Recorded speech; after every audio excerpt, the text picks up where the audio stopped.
Shalom, Assalamualaikum warahmatullahi wabarakatuh. Om Swastiastu, Namo Buddhaya, Salam Kebajikan. Perkenalkan, nama saya Gracia Violan Poluan, NIM 210811020010 dari kelas genap Program Studi Administrasi Bisnis, Fakultas Ilmu Sosial dan Politik, Universitas Samratulangi. Pada kesempatan kali ini, saya akan mempresentasikan hasil ulasan buku yang telah saya buat untuk memenuhi tugas mata kuliah Bahasa Indonesia dari dosen pengampu, Dr. Anda Jaini Imbang MH.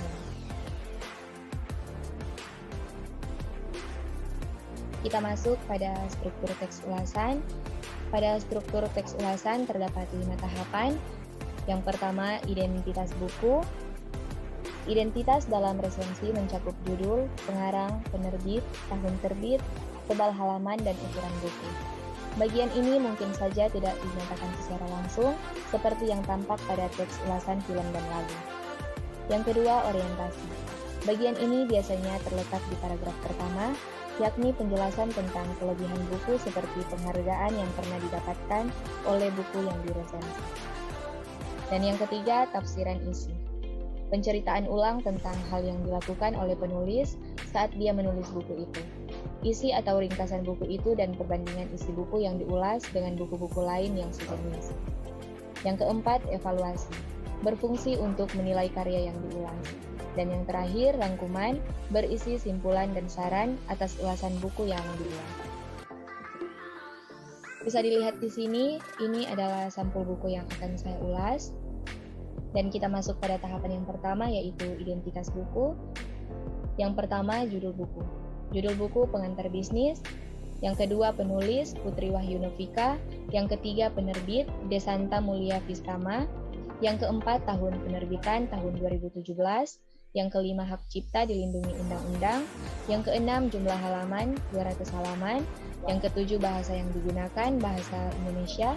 Yang ke-8, warna sampul kombinasi biru dan merah. Yang ke-9, editor Ahmad Rosi.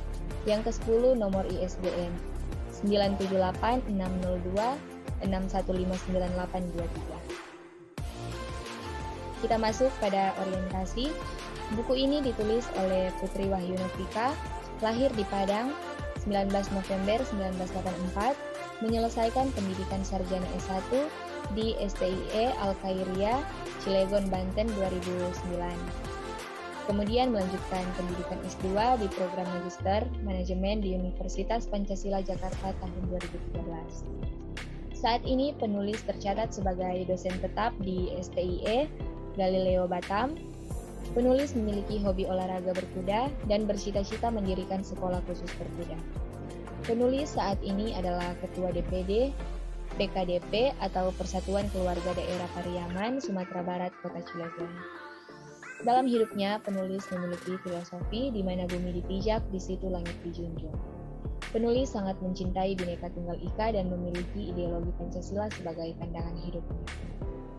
Buku ini adalah buku ajar yang dipersembahkan oleh penulis kepada STIE Galileo untuk digunakan sebagai buku ajar mata kuliah pengantar bisnis. Kita masuk pada tafsiran isi. Buku ini membahas tentang bisnis dan ruang lingkupnya mulai dari pengertian bisnis, istilah dalam kegiatan bisnis, latar belakang kegiatan bisnis, manfaat bisnis, tujuan bisnis, unsur pelaksanaan bisnis, langkah-langkah dalam berbisnis, masalah dalam berbisnis, dan di setiap akhir materi terdapat beberapa soal latihan. Dan juga membahas tentang lingkungan perusahaan dan penentuan jenis bisnis, diantaranya lingkungan ekonomi, letak perusahaan, jenis letak perusahaan, perusahaan dan lembaga sosial, faktor dalam lingkungan perusahaan, pendekatan dalam melihat bisnis dan lingkungan, penentuan jenis bisnis, metode penentuan bisnis, dan jenis bisnis.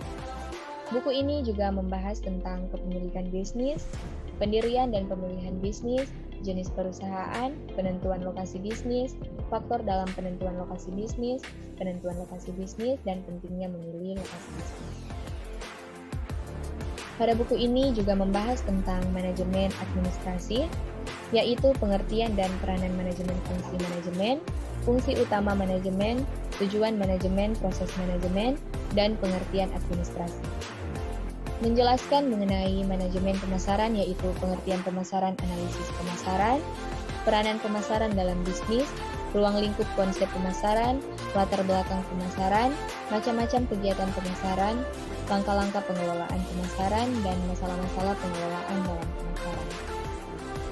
Dan membahas tentang manajemen keuangan bisnis, yaitu pengertian manajemen keuangan, tujuan manajemen keuangan, ruang lingkup manajemen keuangan, fungsi uang, motif memiliki uang, macam-macam nilai uang, nilai intrinsik uang, menurut bahan pembuatannya, menurut nilainya, teori nilai uang, jenis uang, dan peranan uang dari dalam bisnis.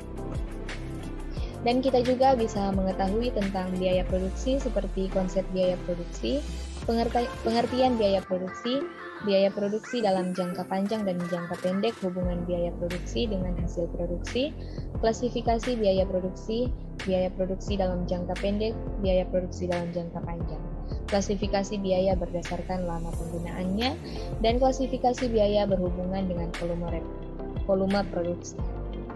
Dan juga membahas biaya-biaya bisnis seperti pengertian biaya, penggolongan biaya, biaya pemasaran, penggolongan biaya pemasaran, biaya promosi, dan biaya layanan konsumen. Kita masuk pada tahapan evaluasi. Dengan adanya buku ini, kita sebagai mahasiswa dapat mengetahui bisnis dan ruang lingkupnya. Juga belajar soal pengelolaan kantor, baik secara fisik maupun organisasi. Tak ketinggalan juga operasi bisnis, teori dan perilaku organisasi, kepemimpinan, kewirausahaan, perencanaan, dan simulasi bisnis, serta pengambilan keputusan. Tidak hanya belajar menjalankan bisnis, kita juga akan belajar untuk menciptakan sebuah produk sendiri. Kita masuk pada tahapan yang terakhir, yaitu rangkuman. Jadi, buku yang dibuat Putri Wahyu Novika yang berjudul Buku Ajar Pengantar Bisnis sangat membantu para calon-calon pebisnis dalam menambah wawasan, karena di dalamnya kita bisa melihat bagaimana langkah yang seharusnya atau keputusan yang harus dibuat dalam menjalankan sebuah bisnis. Dapat mengelola dana dengan baik, juga beretika dalam berbisnis. Pada tingkat pertama, kita tahu bahwa etika menyangkut setiap sikap dan pola hidup yang bersumber dari nilai-nilai yang dianut seseorang di dalam seluruh hidupnya. Nilai-nilai ini melahirkan standar moral tertentu yang mempengaruhi sikap-sikap dan tingkah laku setiap orang. Masalah yang dihadapi adalah bahwa standar modal para pelaku bisnis masih sangat lemah. Banyak di antaranya atau pelaku bisnis yang terjun di dunia bisnis hanya dengan motivasi dasar untuk mencari keuntungan dan memperoleh tingkat hidup yang mencakup material dan tidak memperhitungkan segi etika bisnis.